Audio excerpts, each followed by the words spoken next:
Hello everyone, I am Sunita Baragi from Malla district MP.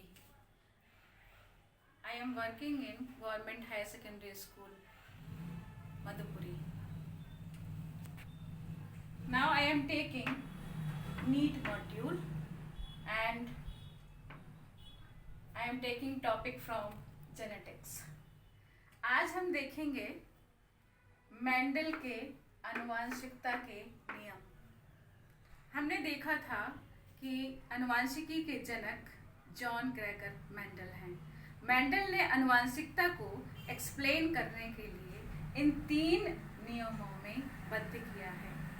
पहला नियम है प्रभाविता का नियम, दूसरा नियम है पृथक्करण का नियम या जिसे हम कहते हैं गैमीट की शुद्धता का नियम, युग्मकों की शुद्धता का नियम।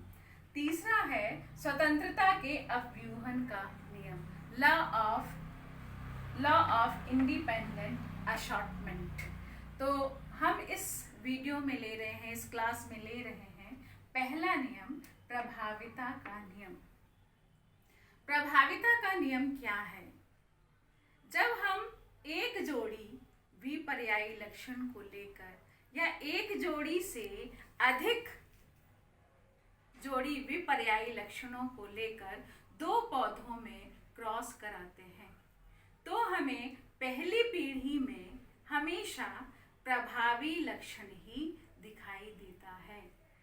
तो पौधों में हमने एक लक्षण लिया है प्रभावी का और एक लक्षण लिया है अप्रभावी का। तो जब दोनों पेरेंट को हम, दोनों जनक को हम, जो कि एक प्रभावी जनक है एक अप्रभावी जनक है, जब दोनों को हम क्रॉस कराते हैं तो हमें पहली पीढ़ी में हमेशा प्रभावी लक्षण वाले पौधे ही दिखाई देते हैं या प्राप्त होते हैं। तो आप देखेंगे यहाँ पे कि जब 2 जोड़ी या 2 से अधिक जोड़ी विपर्यायी लक्षणों को लेकर जब एक ही जाति के 2 पौधों में क्रॉस कराया जाता है तो प्रथम पीढ़ी में प्रभावी लक्षण प्रकट होता है और अप्रभावी लक्षण प्रकट नहीं होता।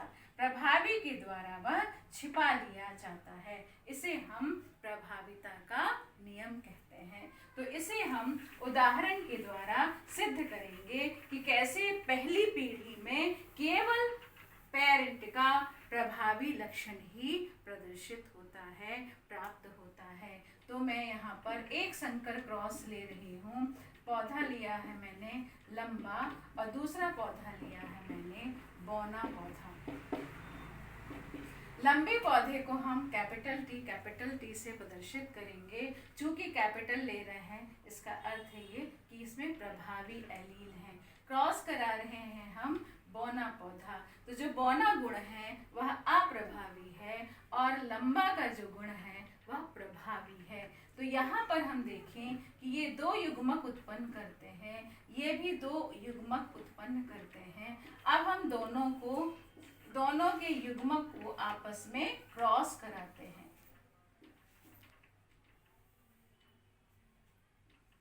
इस तरफ के युग्मक को मैंने यहाँ लिया, इस तरह के युग्मक को मैंने यहाँ लिया।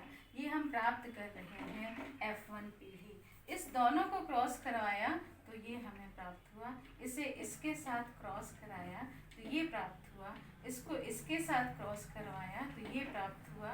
इसको इससे क्रॉस कराया तो ये प्राप्त हुआ। सारे के सारे पौधे हमें समान पौधे प्राप्त हो रहे हैं और संकर हैं। इसमें 2 डिफरेंट जीन दिखाई दे रहे हैं। कैपिटल T यहाँ पर प्रभावी है और स्मॉल t यहाँ पर अप्रभावी है। तो जब प्रभावी अप्रभावी के साथ रहता है तो वह अप्रभावी के गुण को प्रकट नहीं होने देता है, वह इसे छुपा लेता है। तो केवल इसके गुण प्रकट हो पाएंगे, इसके गुण प्रकट नहीं हो पाएंगे। तो सारे के सारे पौधे हमें लंबे दिखाई देंगे। तो इसे कहते हैं हम प्रभाविता का नियम कि पहली पीढ़ी में केवल प्रभावी लक्षण प्रकट होता है, अप्रभावी लक्षण प्रकट नहीं होता है। तो इसे कहते हैं प्रभाविता का नियम। दूसरा हम देखेंगे कि पृथक्करण का नियम क्या है। Law of purity of gametes और लॉ ऑफ सेग्रीगेशन। यह नियम यह कहता है कि जब 2 या एक जोड़ी से अधिक जोड़ी विपर्यायी लक्षण लेकर जब दो पौधों को आपस में क्रॉस कराया जाता है तो पहली पीढ़ी में हमें केवल प्रभावी लक्षण दिखाई देता है। लेकिन हमें ये कतई नहीं मानना चाहिए कि यहाँ जो प्रभावी एलील है यहाँ जो अप्रभावी एलील है वह पूर्ण रूप से छिप गया है। अब वह आगे पीढ़ी में अपने आप को प्रकट नहीं करेगा। यहाँ संकर पौधे मिलने से हमें यह नहीं सोचना चाहिए कि यहाँ जो प्रभावी गुण के लिए जो जीन्स थे और अप्रभावी गुणों के लिए जो जीन्स थे वे आपस में मिश्रित हो गए हैं। ये हमें नहीं सोचना चाहिए। जब हम हर एक जीन का अपना अस्तित्व होता है, वे कभी एक दूसरे से मिश्रित नहीं होते हैं, लिंक नहीं करते हैं। उन्हें जैसे ही उनका अवसर प्राप्त होता है, अपने लक्षण को प्रकट करने का अवसर प्राप्त होता है, वे जरूर किसी न किसी पीढ़ी में स्वतंत्र रूप से किसी दूसरे जीन के साथ न जुड़ते हुए अपने लक्षण को प्रकट करते हैं।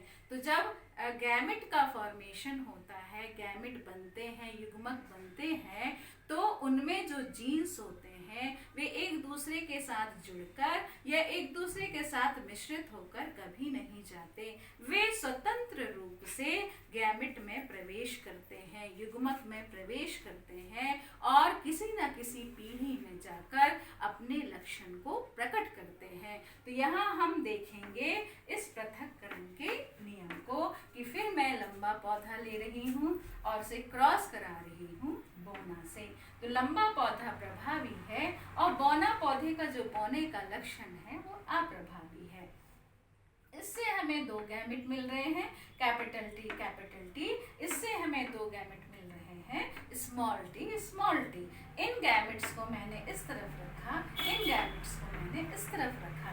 जब आपस में क्रॉस कराया तो हमें 4 पौधे प्राप्त हुए और 4 पौधों में ये जो जीन है ये डिफरेंट हैं। तो केवल प्रभावी अपने आप को प्रकट कर पाया और ये जो अप्रभावी है यह छुप गया। तो ऐसे में हमें सभी पौधे लंबे प्राप्त हुए। अब इसे हम आगे की तरफ ले चलते हैं। आगे की तरफ हम क्या कराएंगे, जो F1 पीढ़ी से जो पौधे हमको प्राप्त हुए उनमें हम स्वपरागण कराते हैं। तो यहाँ से हमें 2 गैमेट प्राप्त होंगे और यहाँ से भी हमें 2 गैमेट प्राप्त होंगे। अब इसे हम F2 पीढ़ी के लिए ले जा रहे हैं। इन गैमेट्स को हम व्यवस्थित करेंगे। ये गैमेट यहाँ हमने व्यवस्थित किया, इन गैमेट्स को हमने यहाँ व्यवस्थित किया। आपस में संलयन करवाएंगे, इसका इससे, इसका इससे और इसका इससे। तो इस तरह से F2 पीढ़ी में आप देखेंगे जो ये बोने का लक्षण छिप गया था ये यहाँ पर प्रकट होता है। तो हमें यहाँ पर 3 तरह के पौधे प्राप्त हो रहे हैं। एक शुद्ध लंबा है, ये संकर है और ये बौना। ये बौना जो लक्षण था ये F1 पीढ़ी में जाकर छिप गया था। ये इसकी उपस्थिति में अपने आप को प्रकट नहीं कर पाया था। तो हमें यह नहीं समझना चाहिए कि जब गैमेट बन रहे थे तो वो जीन एक दूसरे में मिक्स हो गए या लिंक हो गए।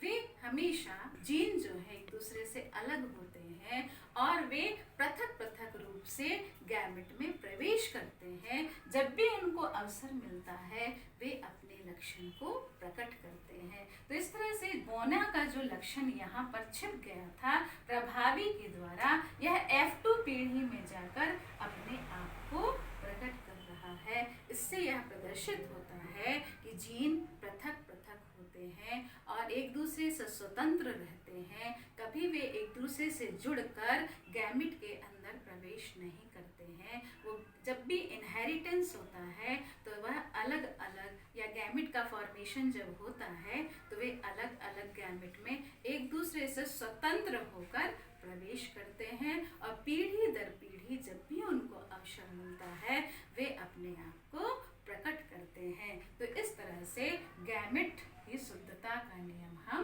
प्रदर्शित करते हैं। ओके, तो आज हमने पढ़ा ये मेंडल के दो नियम जिसे हम एक संकर क्रॉस की सहायता से समझा सकते हैं, प्रभाविता का नियम एवं पृथक्करण का नियम, that is law of segregation और law of purity of gametes.